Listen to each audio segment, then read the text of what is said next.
In 1521, Hernan Cortez, along with 600 Spanish soldiers, landed on the shores of present-day Mexico as they met the largest North American empire until that point, the Aztecs. Leading Spain's journey to power, these conquerors killed 240,000 Aztecs, wiping out an entire civilization before claiming the land as their own. So what advantages did Europeans and Asians have to become so dominant in their conquest of the world? To understand how Eurasians had so many advantages over the rest of the globe, we must look at the geography of Earth. Europe and Asia lay horizontally on the globe, this meaning that they have a similar climate throughout the continent. This can be seen when going from China to France, who both have similar climates. This is even more important when compared to North America, whose climates are drastically different, such as Canada and Mexico. The similarity of climate of Eurasia allowed crops and animals to spread all over the continent. You would never see the spread of resources and culture in North America within such a short amount of time. This concept is perfectly highlighted in the book Guns, Germs, and Steel by Jared Diamond, where he says that the victory of Eurasians was due to accidents of geography and biogeography. Focusing in on the spread of crops and animals throughout Eurasia, one must think of the most popular European plant. Most would say wheat. The plant that we call wheat today actually has its origins in Macedonia, or present-day Greece. As people migrated throughout the continent, they brought wheat west, allowing Europeans to cultivate it. A similar event occurred with the horse. Starting in Asia, the horse was tamed and eventually brought to Europe, where it eventually was turned into a war machine, helping in defeating other civilizations. Along with horses, an advantage that Eurasia had over other continents was its many domesticatable animals. In total, the world has 15 domesticatable animals. One of those animals is the llama, which is native to North America. The llama, although useful, is unable to carry humans or pull farming equipment like a plow.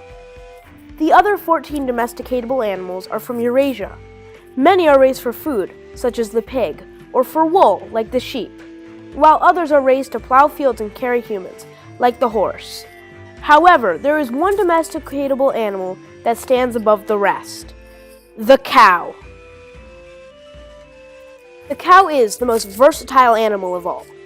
Humans have harvested cows for meat since over 10,500 years ago. A vital source of protein, cows help to fuel Eurasia, as well as providing milk since 3000 BC. Although the nourishment of humans is an important aspect of cows' success alongside humans, its greatest strength was its role in agriculture. The cow's role in early farming was to plow the fields. Unlike the Aztecs, who cultivated their field by hand, the Europeans put machines called plows on the back of cows and stood back as they pulled their way through the mud. This extreme advantage that the cow provided allowed a food surplus to occur in Europe. From this base groundwork, Eurasians were able to exponentially expand their lead on other continents. With a surplus of food came the ability to diversify jobs, as one farmer could provide for more people. This specialization of labor then allowed extreme progress of technology.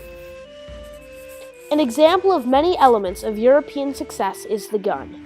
In 700 CE, gunpowder was created in China. Primarily used for fireworks, it was not developed into a weapon until it traveled across Eurasia and was turned into a weapon by the Arabs. It was then adopted by the Europeans, who transformed the gun, making it lighter and more effective. With Europe's specialization of labor, people had jobs making guns and improving them, which would never have happened in North America because of the need for many farms.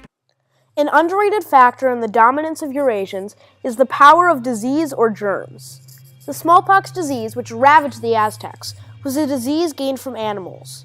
With domesticated animals came groups of pigs and cows living in close proximity, sharing their germs. This then created diseases that spread to the Eurasians, caring for those animals. As time went on, people and their ancestors became immune to certain diseases, until almost all of Europe was immune. Because the Aztecs had never been affected by European diseases, they had a lack of immunity, allowing the disease to kill almost 240,000 Aztecs in its wake. The reason of Eurasia's success was all due to geography. With the ability to spread resources, ideas, and inventions, the Eurasians stood above the rest, leaving an imprint in the modern world. Eurasia would receive an A+ if it was graded on its geographical and natural aspects.